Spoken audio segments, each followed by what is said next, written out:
Hello everyone, my name is Zaini. I'll be presenting my friend to present our paper for this International Seminar on Human Resource Economics 2025. The title of my presentation is Kampung Darau, Navigating the Evolution and Challenges of a Century-Old Bajau Samah Urban Village. As you can see from this photo, the green area here is the area which has yet to be developed. We still have the nature over there. And you see the beige color scattered everywhere here, either residential, either commercial, or either industrial that has been developed in the city of Kota Kinabalu. Kota Kinabalu, Kampung Darau is located here. So 3 kilometers straight line to our Faculty of Business Economics and Accountancy. It's just nearby. It is in a straight line in Kota Kinabalu. Okay, so this paper intends, or my presentation intends to provide a preliminary insight into the evolution of this proud Bajau Samah community, tracing its transition from a traditional settlement of skilled fishermen to its contemporary status as a modernized urban village. So it started with the fisherman village back 100 years ago, okay, but now in 2025, it has become regarded as urban village. Want to see the evolution. So SDG is the inspiration of why we do this, because we want to help Kampung Darau community to be sustainable in terms of in the future. So sustainable community cities, cities and communities. SDG 11. That is what we wanted to want to highlight, to shed some light this how sustainable communities needs to progress, how they are going to achieve it. Okay, so this is the inspiration for us to do this. Okay, back in 2017, the author Bandar has come up with a paper and an operationalized definition of and also criteria of an urban village here in their paper in 2017, and highlighted nine criteria, which all these criteria fits what Kampung Darau have. Okay, so from original settlement, traditional up until traditional heritage, up until its own organization. In Kampung Darau, they do have their Ketua Kampung, they do have their Pengerusi JKK, chairman of their Jawatan Kuasa Keselamatan dan Kemajuan Kampung. Everything is all set over there, same as any other typical village that you can see throughout Malaysia. So that's an urban village. Really fits in the definition of Darau. So in terms of historical context, Darau has been there for a long time, more than 100 years ago. We can confirm with the research that we done back in 2019 that can confirm that this settlement has been here for the past 100 years or more. Yeah, so this is Kampung Darau Laut over here. This is Kampung Darau Swangumbo. Next, you can't miss it if you go by Jalan Toran bypass. You can't miss it because there's a Masjid Al Munir over there, located in the Kampung Darau Swangumbo, the settlement number 1. And then the settlement number 2 here, the new settlement number 2 here is the Kampung Darau Laut. Okay, over here just opposite Kampung Darau, which is separated by Jalan Toran bypass. And after you pass by the bridge here, actually the one that's near here is Kampung Darau Lama. If you pass by Jalan Toran bypass, this road, you can see McDonald's, KFC, Pizza Hut is all over here. There's a gas station over here. This is Element over here. Yes, this is Kampung Darau Lama, the original Kampung Darau Lama. The layout's still the same. Right? So these are the 3 settlements. So if I zoom out here, you can see its proximity to University of Malaysia Sabah, its proximity to Alam Mesra, Fisher, and other area nearby here. Okay, in terms of cultural identity, Bajau is proud Bajau Samah community, originally known for being a skilled fisherman. Now they are. It's not that they are not proud of becoming a fisherman, but now the way they translate this cultural identity of become associated with a skilled fisherman is their spirit in participating in dragon boat races. Okay, Darau is one of the really active in sport, particularly rowing sport. They have back in 1996, they have represented Sabah in Sukma in Pahang, if I'm not mistaken. They won gold medals to it in 1996. Sukma. So what I'm meaning to say here is that the way that they translate their identity of fishermen, not as a fisherman, but the spirit of a fisherman that is rowing boat, that have the energy, that have the spirit of the sea with them. So that's how they are known for. Because if you just pass by Kampung Darau here, if you just pass by going to Kinabalu Park, going to the northern area, here you won't notice that, okay, hey, this village has something special. So that something special is that cultural identity that needs to be highlighted. But currently nobody knows about it. Okay, except for Kampung Darau. Okay, in terms of location, we already talk about the location, 10 kilometers from our city center, from EMS 3 kilometers.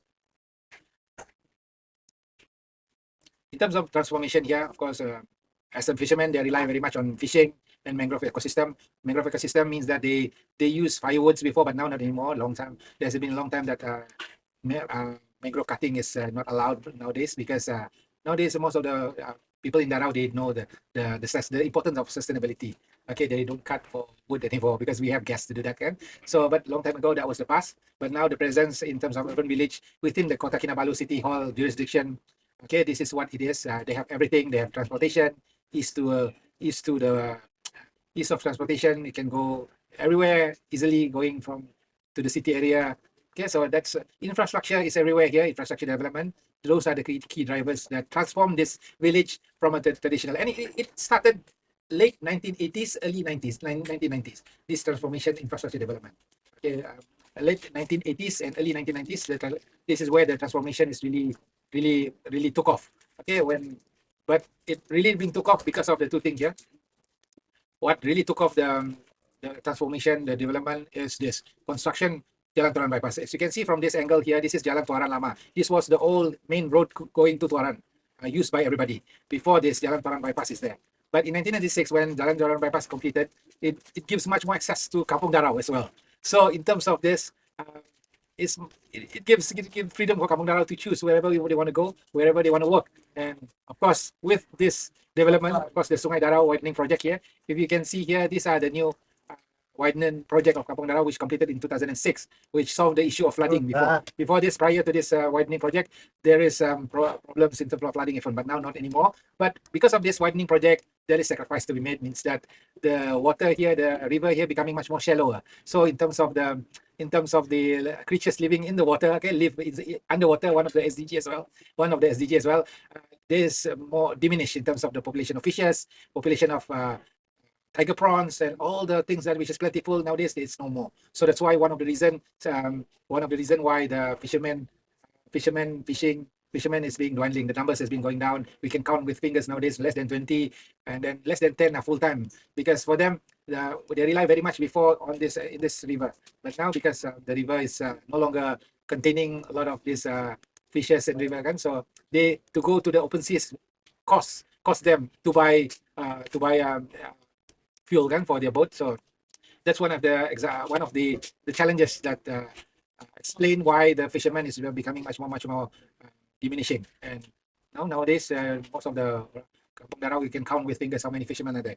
Even this fishermen also not really a full-time fisherman. Some of them are just part-time.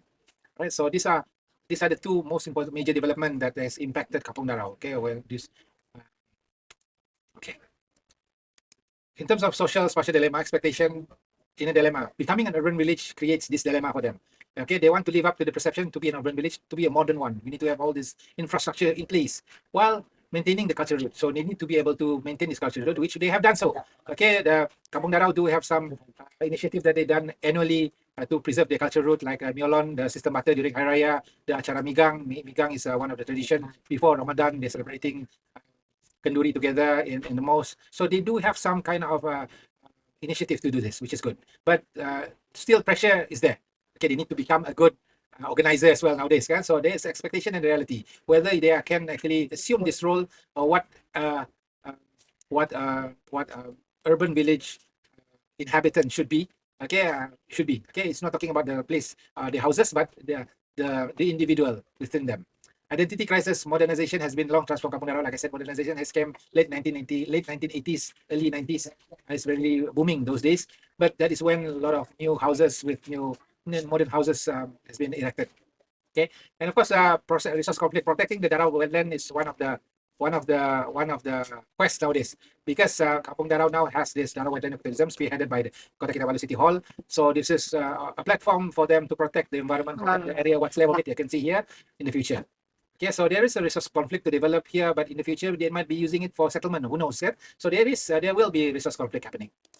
Okay, in terms of resilience, okay, although in Kampung Darau they have been divided into 3 areas, but still their cohesiveness among each other, it's still there, it's still strong. Okay, their family togetherness is still strong. That's what we can observe from them. The urban village model can succeed if indigenous knowledge is integrated into city planning. So this is what we can observe from the initiative by Kota Kinabalu City Hall, okay, the BKK City Hall. So they have initiated this. So this is meant to be a yardstick of urban village to instill their indigenous knowledge in here. So this is what has been done, and hopefully it can be supported by a lot of initiative in the future. Right. So need for advocacy, lighting the lived experience is important for us to shed lights here much more further. And then lastly, Kampung Darau is a living laboratory. Modernization doesn't mean that to ensure its heritage, it can be a platform for indigenous urbanism. And these are the initiative that we are doing currently, and hopefully in next year we are doing this poster exhibition to rekindle back Kampung Darau glory. So that's it for our presentation, and hopefully this will shed some light to Kampung Darau as a